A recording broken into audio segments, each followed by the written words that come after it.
Nessa aula eu vou mostrar como fazer uma animação que é ativada via scroll. Por exemplo, aqui no meu site Origami, quando eu venho descendo aqui, olha, quando chega aqui na parte que eu falo sobre as características, eu tenho esses ícones daqui que eles começam a ser animados. Então a gente vai fazer algo parecido com isso. Não vai ser esse tipo de animação, mas vai ser uma animação entrando. Esse daqui vai ser o código, é o site que a gente vai animar. Então a gente vai fazer simplesmente esse texto e essa imagem vindo de lado. Então a partir do scroll. Quando o cara vai descendo a tela, cada um dos itens vai aparecendo na tela. Vamos lá. Então o que eu tenho aqui no meu site? Primeiro eu tenho esse style.css com estilo bem básico, que foi para estilizar aquilo dali, as 4 imagens, e tenho também o jQuery, porque a gente vai fazer essa animação com o jQuery, então estou aqui puxando ele, é o 3.1.1, mas praticamente quase qualquer versão vai pegar certinho. E esse app.js. E tem também o index.html, que é ali com as seções do site, que com o texto e com as imagens. Bem simples, nada diferente no momento. Só uma classe aqui, anime, vai ser essa classe que a gente vai utilizar para animar, mas no momento não existe nada nessa classe. Vai até o final só isso. Estou puxando aqui primeiro o jQuery e depois o app.js, que vai ser aqui que a gente vai escrever. Vamos começar a escrever ele aqui então. Então a lógica aqui é o seguinte. Primeiro, tem que identificar quando o usuário utiliza o scroll. Então, o usuário utilizou o scroll na página, eu consigo identificar isso e faço uma função. E ativo uma função a partir disso. Essa função eu vou ter que sempre calcular a distância entre o topo da página e o scroll. Então, quando eu descer aqui, por exemplo, dei o scroll aqui no site, eu vou querer uma função de jQuery que vai calcular exatamente essa distância aqui, olha. Que é a distância entre a parte de cima aqui do meu scroll e o topo da página, aqui de cima. E aí eu vou comparar essa distância com a distância entre o elemento, que é fixo, por exemplo, esse elemento daqui, e o topo da página. Quando a distância for maior, eu vou adicionar uma classe que vai animar o elemento. Então, eu vou comparar elas duas e depois eu adiciono uma classe, que essa classe vai ter CSS Animation ou Transition, qualquer coisa simples, para animar o elemento. Vamos começar fazendo aqui no style.css, só para criar essa classe. Então eu tenho aqui no meu site, se eu abrir aqui o index, eu tenho no section tem essa classe anime. Poderia ser qualquer classe, não importa. A gente vai pegar ela já estava ali setada. Então vou botar anime. O que eu vou fazer nela? Eu vou criar aqui o estado inicial do meu item. Então como que ele começa? Ele começa com uma opacidade de 0. Então se eu botar aqui opacity 0, salvar isso, dar um refresh aqui no meu site, vocês já veem que não tem mais nenhum item aqui. Eles estão aqui ainda, mas eles estão com opacidade 0. Opacidade 0. Vou fazer mais uma coisa. Vou usar o transform e vou colocar translate 3D.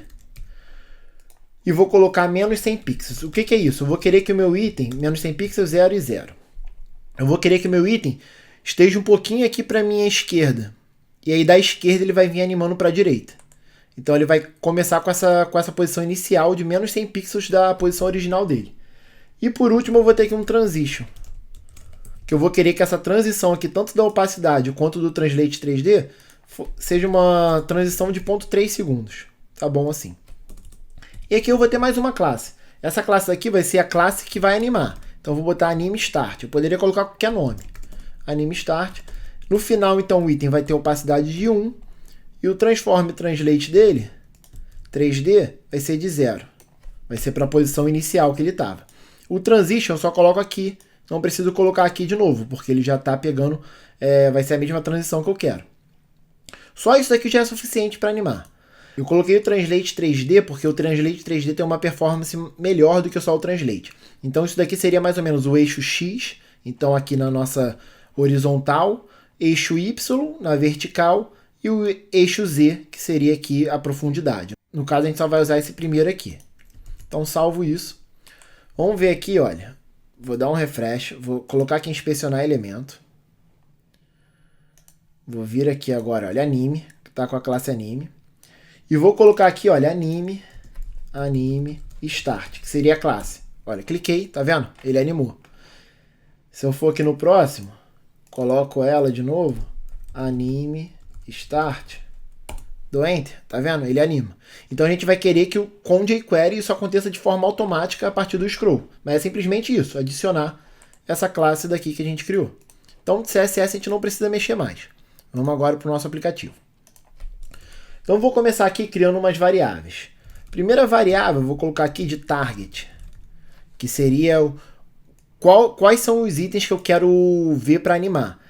Então só botar aqui igual e puxo eles. No caso aqui no jQuery, eu posso abrir aqui o cifrão e coloco aqui ponto .anime, uma seleção normal de CSS, como qualquer outra.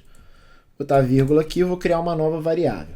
Essa aqui vai ser animation class, que vai ser a classe que eu vou adicionar para quando ele animar. Essa classe vai ser simplesmente o anime start. Estou criando só essas variáveis aqui para facilitar na hora que a gente for escrever o código, com a função, a gente poder usar target e poder usar animation class. Então vamos lá agora. Então vou criar aqui a minha função function, vou dar um nome para a função anime scroll e vou começar aqui a escrever ela. Primeira coisa que eu quero identificar é calcular a distância entre o topo da página e o scroll. É bem simples, vou criar aqui uma variável var document top, que seria a distância entre o documento e o topo do documento, vai ser igual a document, seleciono o documento, no caso aqui é a seleção do site, do HTML em si próprio, scroll top, isso daqui é uma função de jQuery. Só isso daqui já é suficiente para ele funcionar. Se eu botar aqui, olha, anime scroll, quando eu coloco assim, eu estou ativando a função. Então vou salvar isso, vou botar aqui só um console.log, document top, para a gente ver se ele já está pegando algum valor. Vamos dar aqui, vou ver aqui no meu console, olha, dou um refresh, tá vendo? Ele já está pegando o valor aqui, olha. A distância é de 1136 pixels. Se eu der um refresh aqui, 251 pixels. Aqui embaixo, 2632. Aqui em cima, 0. Então ele já está pegando aí. Está funcionando. Vamos continuar.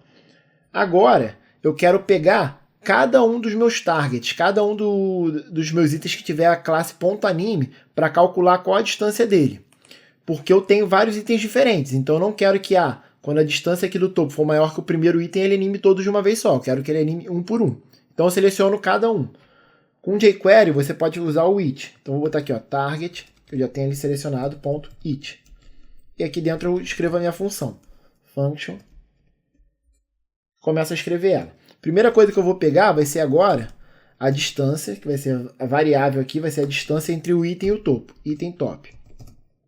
E a distância é simples. É o this. Por que this? This é porque eu estou falando referente a esse target daqui específico, ou seja, a esse ponto anime.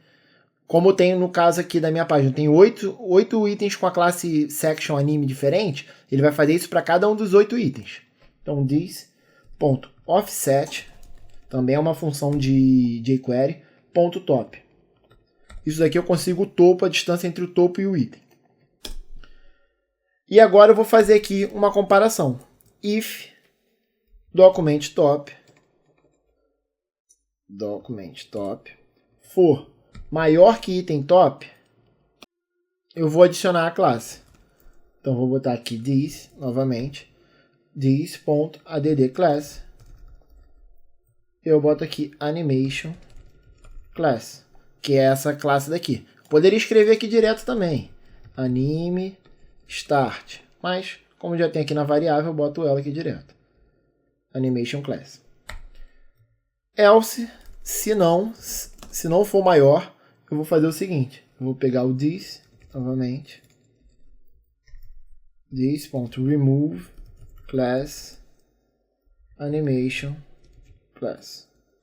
Isso. Isso daqui já é praticamente minha função inteira que vai fazer. Só com isso daqui ele já está funcionando. Se eu for aqui e dar um refresh, vocês vão ver que nada vai acontecer no momento. Se eu descer um pouquinho mais e dar um refresh, olha só, ele animou aqui o meu item. Ele não animou o outro porque ele ainda não entrou na área. Aqui no momento, a distância entre isso daqui, olha, a distância entre isso e o topo daqui, imagina que aqui fosse 1000. E aqui a distância do scroll que eu dei fosse 1002. O 1002, que é a distância do scroll, está maior que a distância entre o elemento. Então ele animou. Eu vou querer um valor para compensar, para não deixar minha tela muito vazia, tá vendo? Assim, eu não quero que fique um espaço muito branco e só quando chegue no topinho do meu item que isso seja animado. Então eu posso colocar um valor na mão mesmo. Só que o ideal não é isso, eu vou mostrar por quê.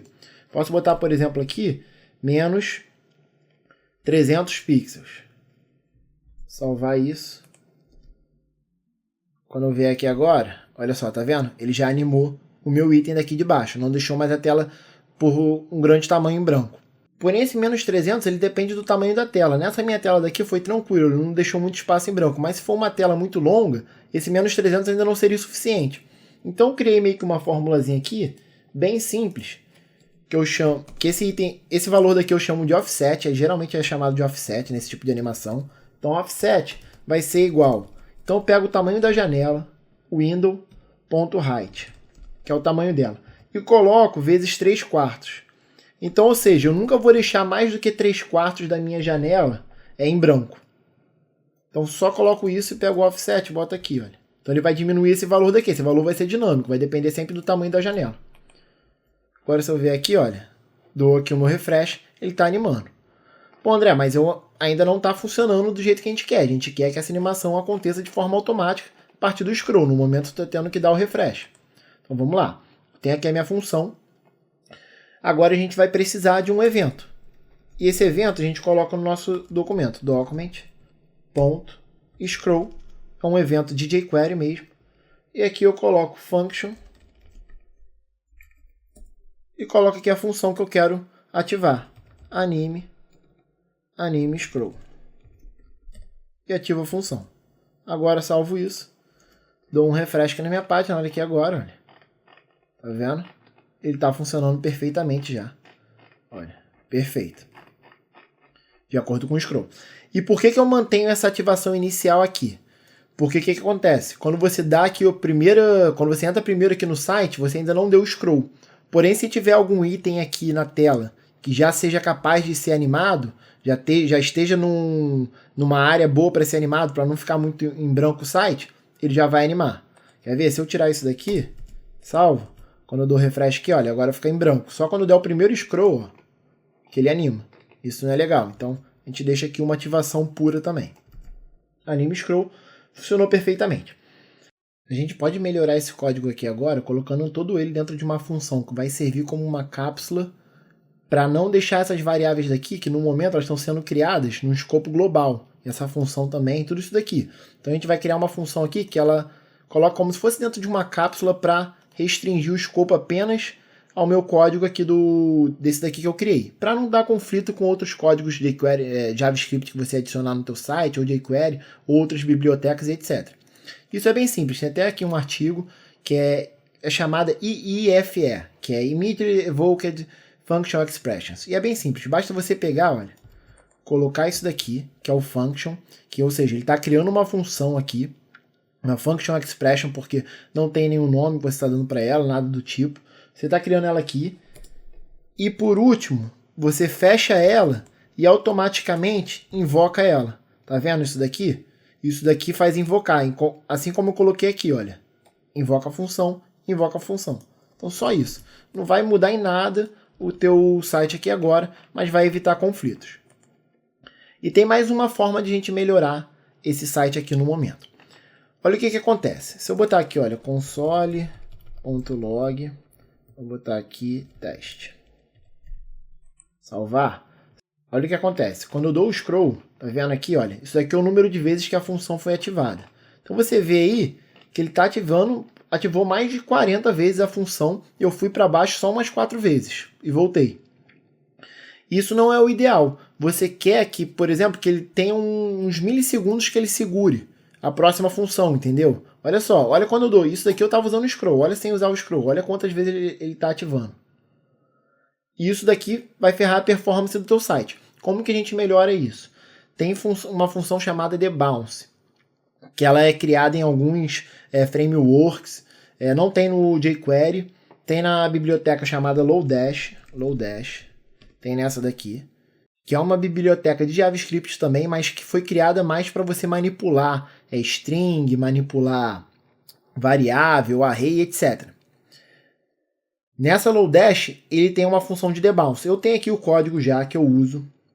Eu vou simplesmente copiar ele e colar, porque não vale a pena a gente escrever ele todo, até porque nem eu mesmo sei direito como escrever esse código todo zero. Mas ele é bem pequeno. Olha, eu colei ele aqui, tá a função aqui já de debounce do Lodash. Então é a função que é usada dentro lá do framework. Você pode copiar isso e colocar no teu site. O que isso vai fazer? Ele vai meio que segurar essa ativação por alguns segundos. Sei lá, por 200 milissegundos que eu coloco. E aí ele vai ativar ela, evitando que seja ativada milhares de vezes a cada micro scroll aqui do meu site. Tá vendo? Como está acontecendo agora. Basta a gente colocar aqui antes do function, olha, debounce, aí eu encapsulo aqui o meu function e coloco aqui no final 1, coloco quantos milissegundos eu quero e fecho isso. 200.